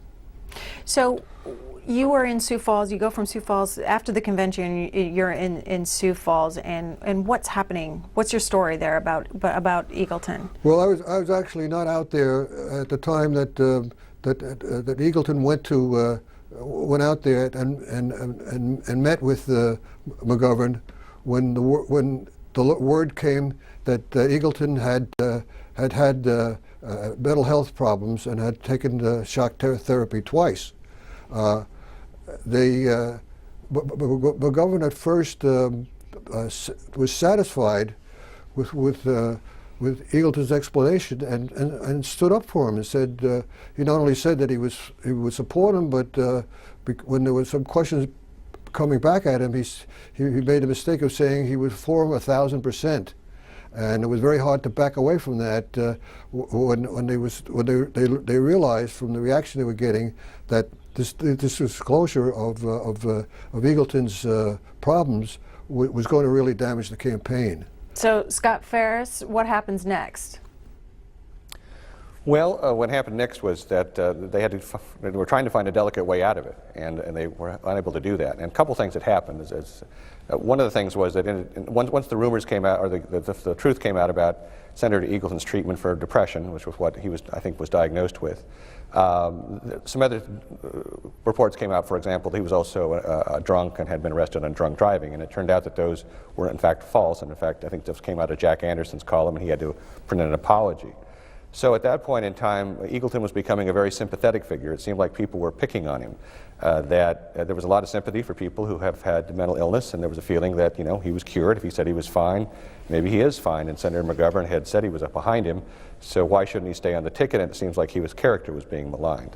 And so Senator Eagleton began to think that was true too. And so the initial idea, of course, was he would just quietly resign and he would go away, but Senator Eagleton wasn't feeling that way. He felt that he had been, his reputation had been damaged, he hadn't been handled very well, that Senator McGovern, he was very angry to find out that even as Senator McGovern said he was behind Thomas Eagleton 1,000%, he was quietly trying to think about how maybe he could get Eagleton off the ticket. So it was a very long dance occurred in which they had to negotiate with Thomas Eagleton on the terms in which he would voluntarily resign from the ticket. And essentially what happened was that Senator Eagleton wrote out the statement that Senator McGovern would make, and there would be no reference to these alleged mental health problems. And so that was the condition under which he would resign. In the meantime, of course, now this campaign that already was facing an uphill climb is now really saddled with a big albatross. And so, of course, the struggle to find a replacement for Eagleton took a long time, was very embarrassing to Senator McGovern. Senator Muskie got a little bit of revenge by actually calling a news conference to announce he had declined to be the fill-in nominee. Eventually, they turned to Sergeant Shriver, so the senator who actually was one of Senator McGovern's earlier choices, but he had been out of the country at the time of the Democratic Convention, but now was back, said he would be happy to do it, and turned out to be a very effective campaigner, but it was absolutely disastrous. Whatever chances McGovern had to win were probably wiped away by the Eagleton affair. And if you talk to Gary Hart and others, they will tell you that while maybe they never would have won in 1972, if it hadn't been for the Eagleton mess, they believe that McGovern would have carried 10, 15 states and won 45 to 47% of the vote, not 37%. Why is that, Scott Ferris? I mean, how do Americans view that decision? Well, the interesting thing was, again, remember that Senator McGovern felt that one of the great advantages he had over Richard Nixon was on the question of character. He believed that Nixon was basically a knockoff of Joe McCarthy, and he never understood how Middle America embraced Richard Nixon. It just, as the caller earlier alluded to, it baffled many Americans. And yet, because he had waffled and sort of gone back and forth and seemed to be indecisive and maybe not totally honest about the Eagleton fiasco, the question of character now worked in Nixon's favor. If you ask people then who seemed more trustworthy in the polling, it was Richard Nixon, not George McGovern. That hurt him very deeply. He was very, very sad about that. And he realized that now the question was about his character, not Nixon's. And further, the Eagleton story made Watergate seem, was one of the factors that kept Watergate from being a big story. As Mr. Wickover mentioned, people couldn't put Watergate in the context initially. Why would they break into the Democratic National Headquarters? Nobody knew it was part of this broader strategy of sabotaging opponents' campaigns. And so the big political story in the late summer and fall of 1972 was the Eagleton affair, not Watergate, and that was one of the reasons McGovern couldn't capitalize on Watergate. All right. So we'll come back and we'll talk about Nixon, what's happening with Nixon at this time. But first, let me show you a couple campaign ads from this period. First is George McGovern's, followed by a Nixon ad. One of the reasons I'm disturbed about the president's $10 million secret election fund is that it indicates there's something there he's afraid to disclose. Well, what are they hiding? That I'm perfectly willing to publish the name of every dollar contributed to my campaign, and I don't see what the president is covering up. But it's that kind of thing that puts a kind of a damper on the moral tone of the whole nation. McGovern, Democrat, for the people. I would just like to say a couple of words. I am a Democrat for President Nixon and his re-election. I can only say the thing that motivated my change was a year of just collecting pure, unaffected facts. I want to make this pledge to Sammy. I want to make it to everybody here, whether you happen to be black or white or young or old, and all of those who are listening. I believe in the American dream. Sammy Davis believes in it. We believe in it because we've seen it come true in our own lives. This is your first vote, and years from now, I just hope you can all look back and say it was one of your best votes. Thank you.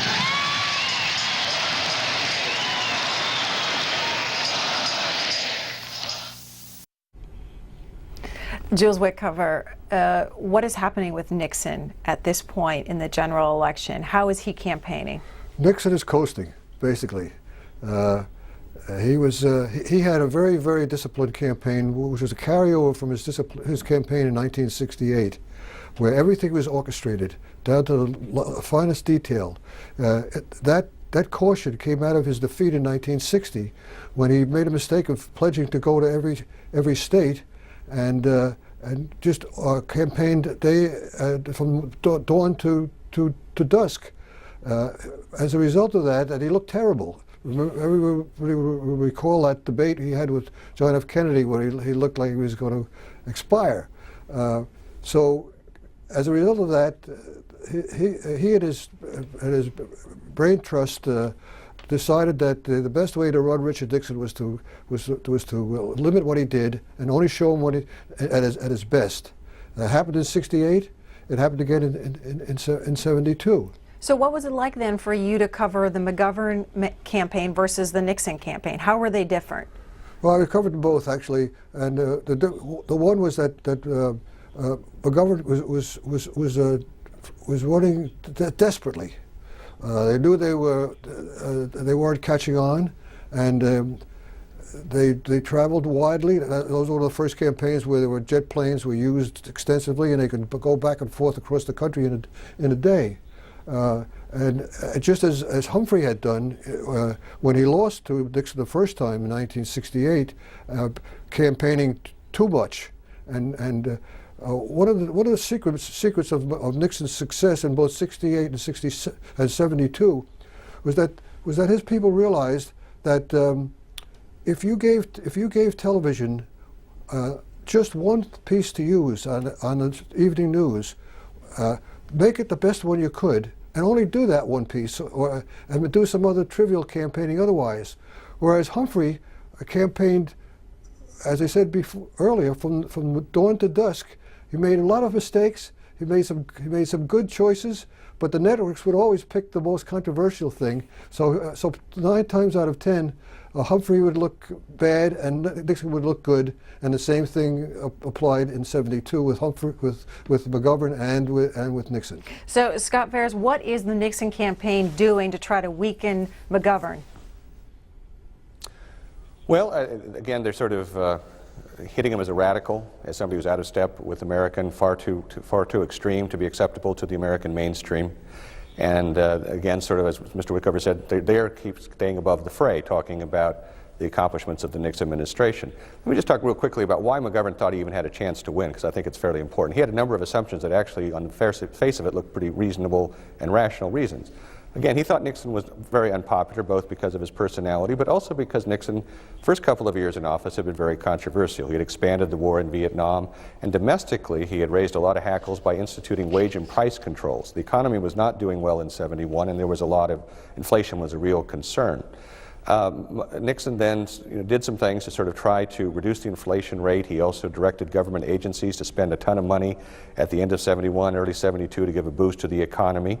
He then began the de-Americanization of the war in Vietnam, the increasingly rely on Vietnamese troops, bringing more American troops home to try to quell the anti-war demonstrations.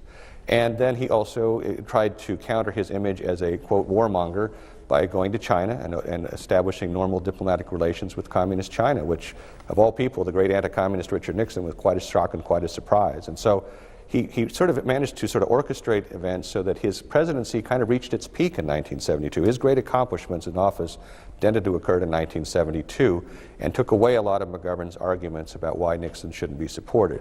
2 other quick things about what McGovern misjudgments he made. He thought George Wallace was going to run again as a third-party candidate and would siphon a lot of votes from Nixon, not only in the South, but in the industrial Northeast, that would make those states easier for McGovern to carry. Of course, Wallace was a victim of an assassination attempt right before the Maryland primary and was paralyzed and wasn't able to continue the race. The other misjudgment that McGovern made, I think, was significant, was he thought that the youth vote would come out en masse in his favor, especially again with the passage of the 26th Amendment that allowed 18-year-olds to vote. Surprisingly, McGovern barely won the 18 to 21-year-old demographic, but with 55% of the vote, and lost the 21 to 25-year-old demographic to Nixon, which showed that despite all the attention given to anti-war students and activists on college campuses, a lot of young Americans were still very conservative. And Jules Wickover, we know how the story ends. McGovern loses in one of the second worst landslide defeat in American history. What is the mood of his campaign and of the country at the end of this election, heading into November? Well, a lot of them who didn't do it, you know, when you're on a campaign plane and you're in this tube and you're flying around the country and you don't know what's going on in the rest of the country, the people who were on that campaign day in and day out, many of them believed that they were going to win, or at least that they could win. And the dimensions of the defeat was obviously crushing to them. And we need to, as we wrap up this discussion about the general election, we want to move on to the legacy of George McGovern. But first, a little bit of the senator from his McGovern's concession speech, and then you'll hear a secret White House recording of a phone conversation between President Nixon and then, at the time, Special Assistant for National Security Henry Kissinger. We project that President Nixon will come out of this the winner with about 60% of the popular vote and somewhere between 450 and 500 or more electoral votes. Congratulations on your victory. I hope that in the next 4 years you will lead us to a time of peace abroad and justice at home. You have my full support in such efforts. With best wishes to you and your gracious wife, Pat. Sincerely, George McGovern. Mr. President, Dr. Kissinger, and also from Senator Humphrey, he is speaking and it'll be a few moments where we can get him. Yeah. I have Dr. Kissinger. Hello. Dr. Kissinger, go ahead, please. Hello, Mr. President. Well, Henry, how are you? I just wanted to extend my really warmest congratulations. Well, we all knew it was going to happen, and we got our 60%. Well, we didn't. One couldn't really be sure until one had seen it. And every state except Massachusetts and maybe Minnesota, although I think we get that too. It's an extraordinary tribute. You know, this fellow to the last was a prick. Did you see his concession statement? Started out. He was very gracious in the beginning. And then he went right back to saying that... And Ray Price just sent me on a wire saying that I look forward to working with you and your supporters for peace in the years ahead. And I just said, hell no, I'm not going to send him that sort of a wire. Absolutely. Don't you agree? Absolutely. I mean, I just argued with Bob here about it, but I said, Ray just doesn't have the right sense of this sort of thing. No, he was ungenerous, he was petulant, unworthy. Right. As you probably know, I responded in a very decent way to it. I thought you were a great state.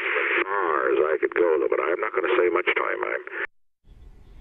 You're looking at one of the cue cards from McGovern's concession speech there at his museum in Mitchell, South Dakota, where he said, "We do not rally to the support of policies we deplore, but we do love the nation." And then later on, "The nation will be better because we never once gave up in the long battle to renew its oldest ideals and to redirect its current energies along more humane and hopeful paths."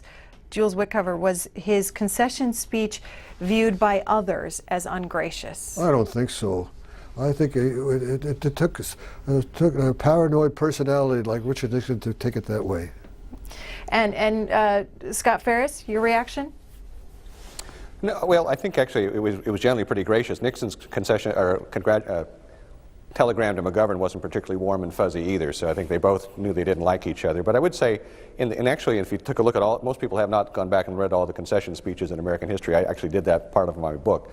Actually, McGovern's is a little more petulant than the typical one. And interestingly, another one who is Barry Goldwater. So apparently when you get beaten in a landslide, you're not feeling quite as good as if when you lose fairly closely. Part of it is when you lose close, you figure you may get another shot 4 years down the road. You don't want to burn any bridges. But what happened later, though, I think was even more interesting. On the date of Nixon's inauguration in '73, his second inaugural, McGovern was in England and gave a speech at Oxford in which he was extremely critical of Richard Nixon and said that the United States had more revelations had come out about Watergate. And he said America was now more in the danger of one-man rule than at any point in its history. And that actually caused a lot more comment than the concession telegram and speech he gave. I think that generally was gracious within the realm of what is expected of losing presidential candidates. But the speech he gave in '73 caused a lot of people to criticize McGovern for saying those things, especially to a foreign audience. All right, we're going to move on to the legacy of George McGovern, what he did after he ran for president in 1972. But first, let me get Ed in here in Ohio. Ed, good evening. Hey, Ed, got to turn that television down. Quickly, go ahead. You're in Ohio. Ed, good evening. Yes, good evening. Hey, Ed, got to turn that television down. Quickly, go ahead. Yes, good evening. There's an important article that McGovern wrote. It was published in the Wall Street Journal. It's My Advice to Obama. And this was when... Yeah, it's when Obama was elected, and he went on to say, first, why not order all U.S. troops out of Iraq and Afghanistan by Thanksgiving? Okay, Ed, I'm gonna leave it there because we're getting a lot of feedback. Got to turn that television down. Let's just talk about Scott Ferris. Pick up that point about George McGovern and his impact on President Obama, his anti-war views. Two things about President Obama. Again, I mentioned earlier, he created the coalition, the Democratic coalition that represents the modern Democratic Party, is the coalition that did elect Barack Obama in 2008. So there's and the Obama campaign in 2007 and 2008 also tended to mirror McGovern's as an insurgent candidacy against a more favored establishment candidate, Hillary Clinton, and by doing a lot of the same things, a lot of grassroots effort. Now we call it a lot of netroots as well. And so clearly President Obama followed the McGovern blueprint to a considerable degree. In terms of the war thing, Senator McGovern has said two things. One, he's taken heart that finally, quote, an anti-war candidate was elected president because President Obama had spoken very strongly against the Iraq War. But he had also been disappointed that President Obama has escalated American involvement in Afghanistan, and he has criticized that and suggested that Afghanistan could become another Vietnam, which is, of course, was the centerpiece of his campaign. So he has provided a good political base for President Obama and offered him a lot of praise, but also expressed some concerns as well. Duncan in Ohio, go ahead. Yes, thank you for having me. I was just curious if you had ever heard of an organization called the Bilderberg, and whether or not George McGovern had ever been to a Bilderberg conference before. Thanks. Scott Ferris. Nope, I've not heard of that. Okay. As we continue to talk about George McGovern's legacy and his post-1972 career, I want to show you a little bit from former President Bill Clinton. Speaking in the McGovern Center dedication ceremony in 2006, he actually ran the McGovern campaign in Texas as a young man, as many of you know. After that, we'll come back and we'll talk a little bit more about this part of his legacy. Think of just the highlights of his fascinating life. Brave pilot, teacher, congressman, senator, first director of Food for Peace. Author with Senator Dole of the food stamp program. Courageous critic of the Vietnam War, first and only person from South Dakota so far to be nominated for president. United Nations delegate under Presidents Ford and Carter. Advocate for disarmament and peace in the Middle East. When I was president, United Nations ambassador to the Food and Agriculture Organization. Recipient of the Medal of Freedom. And with Senator Dole, the inspiration for the school funding program. George didn't tell you what happened with that $300 million. There are 130 million children in this world who never darken a schoolhouse door. Their idea was to say to poor kids across the world and to their parents, you can have one good, nutritious meal a day, no matter how poor you are, but you have to come to school to get it. After we passed that little bitty initiative in a multi-trillion-dollar budget, school enrollment around the world in the first year went up by more than 6 million children. 6 million futures George McGovern helped to make. Scott Ferris, explain why McGovern had a passion on this issue and its impact. Well, he had two reasons why he had a passion for it. One, he's a genuinely compassionate man. He had seen hunger during the Depression. He saw hunger in Italy during the war. And when he took some overseas missions as a senator, he saw hunger around the world. So he understood the problem facing America and the world in terms of people going hungry. But as a senator from a farm state, he also understood how this was a marvelous program that matched the great American capacity to produce food with the world's need for that food. And so it was humanitarian, but it also benefited him practically in politics. And then, of course, other farm state senators like Senator Dole saw the opportunity in this as well. But one of the things Senator McGovern did was he saw that, when the Food for Peace program was first initiated under the Eisenhower administration, it was viewed as a way to sort of get rid of agricultural surpluses that the government had purchased under the Commercial Commodity Credit Corporation, and I mangled that, but the program from the New Deal where the government would buy agricultural surpluses to support prices. And McGovern, thought that was kind of offensive. He said, really, it's a humanitarian thing. It's about feeding the hungry, especially children. And so he took the Feed for Peace program, which was a minor program under the Eisenhower administration, and dramatically increased its scope. In 6 months, he spent 6 times as much as distributed 6 times as much food as the Eisenhower administration had distributed in 6 years. That's a lot of sixes, I know. But within 6 months of him taking over that program, 35 million children around the world got a school lunch, and within another year, another 30 million did. It was probably the greatest humanitarian effort of the Kennedy administration, including the Peace Corps, and it really is almost all due to George McGovern. We have about 10 minutes left here talking about George McGovern. As we told you earlier, we invited Senator McGovern to be on our program this evening. Unfortunately, he took a spill earlier tonight and was unable to then join us. He's been flown to Sioux Falls, South Dakota for further medical attention. And so, unfortunately, he couldn't be with us, and we wish him the best of health. Jake in Sioux Falls, South Dakota, go ahead. Good evening. It's actually Jack from Sioux Falls, South Dakota. Sorry about that. Excellent program tonight. My question is whether George McGovern was ever electable in 1972. Were there any circumstances under which he could have beaten Richard Nixon?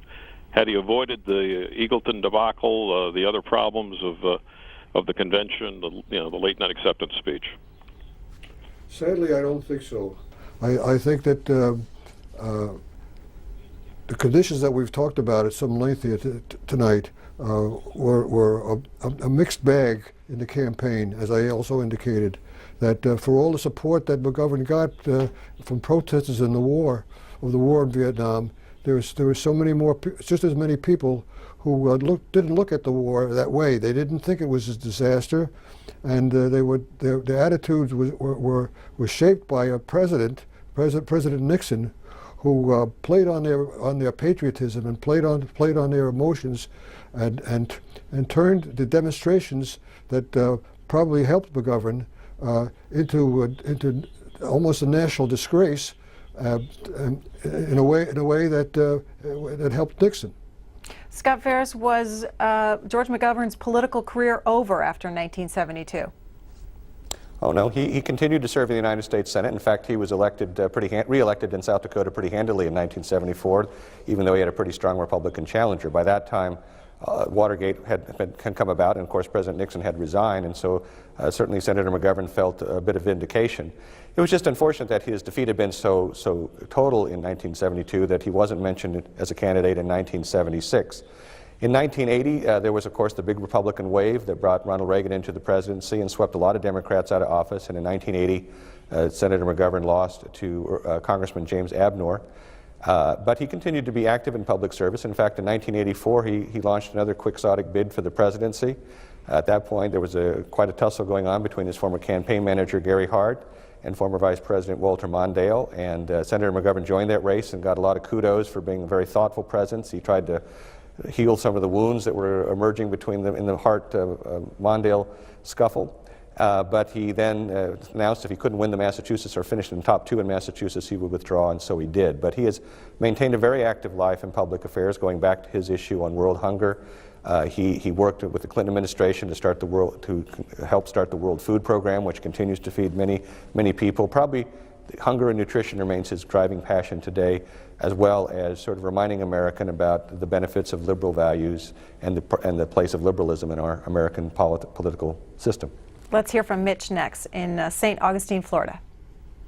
Good evening, ladies and gentlemen. Thank you all very much. Mr. Ferris, Mr. Wickover, I think you guys have done your studies. And the previous caller that wants to just remind everybody to remember George after quote-unquote losing an election. I don't think that George lost. I think George moved on to do much greater things, much like you folks were just talking about with the World Hunger Program.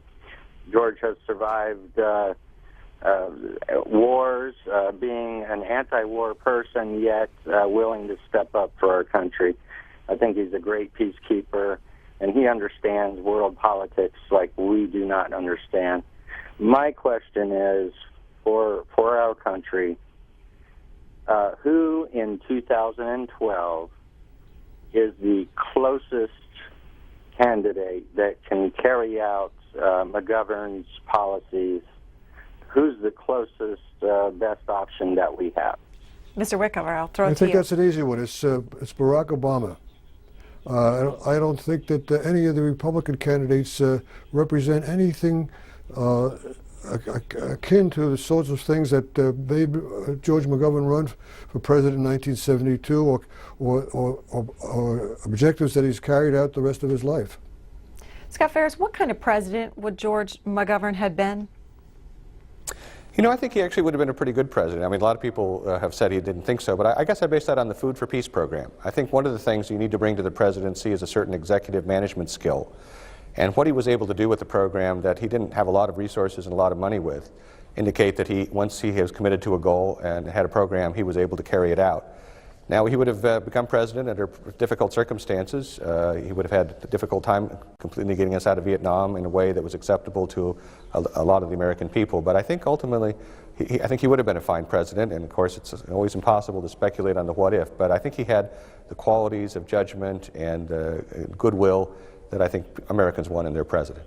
And the future of liberalism in this country?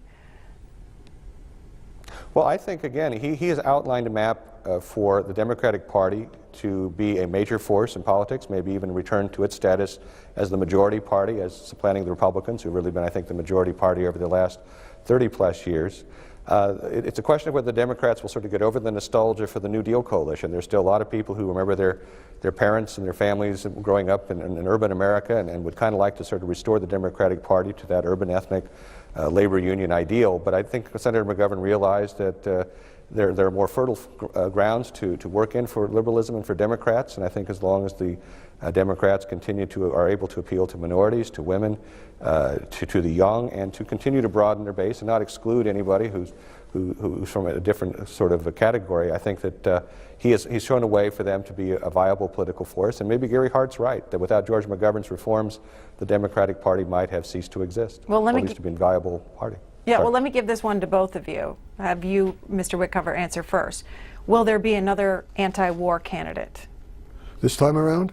Well, in the future, Well, like a McGovern, in the mold of a McGovern. Well, I think that the thing that differentiated McGovern from other anti-war candidates was that it was in his heart and it was in his soul. He really was against that war and almost against all wars. I think he might disagree with Barack Obama, who said he's not against all wars, he's just against dumb wars. McGovern was not against all wars either, because he fought courageously in one. But I think he's much more determined against wars, and I think that if he had been elected, he would have gotten us out of Vietnam as soon as he could. It would have been certainly lots sooner than Nixon did, with the country's tail between its legs. And Scott Ferris, you real quickly? I don't believe anybody will ever run as an anti-war candidate exactly the way George McGovern did. Again, I think one of his legacies is that he showed the limits of what a presidential candidate can say about a war in it. I think, again, people were very unsettled when he was so graphic and so vehement and so uncompromising in his language, and I think it's very indicative that ever since the McGovern presidential nominees generally, but Democrats particularly, have felt the need to really stress their bona fides as a potential commander-in-chief, calling for increased defense spending, et cetera, because they don't want to be called, as Mike Dukakis said in 1988, I'm not another McGovern when it comes to foreign affairs. So I'll be very skeptical, unless more time passes, that we'll ever hear anybody talk about war the way George McGovern did in 1972. We need to wrap up on that point. We want to thank tonight the McGovern Center there in Mitchell, South Dakota, Don Simmons, Rod Brown, Lori Langland, Kevin Kinkle, who's the head of the head librarian at the museum.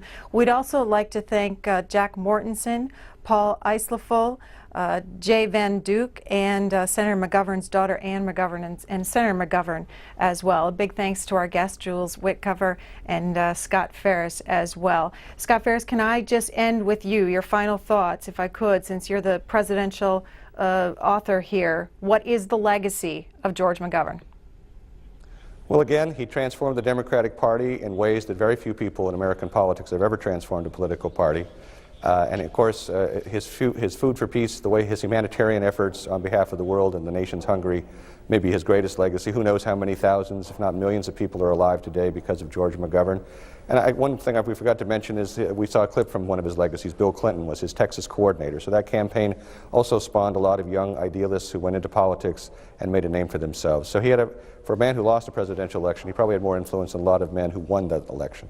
Scott Ferris, Jules Wickover, thank you both.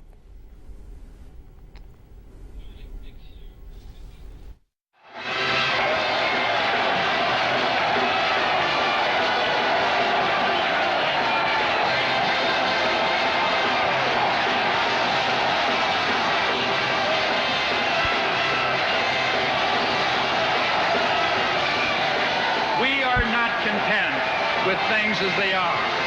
We reject the view of those who say, America, love it or leave it.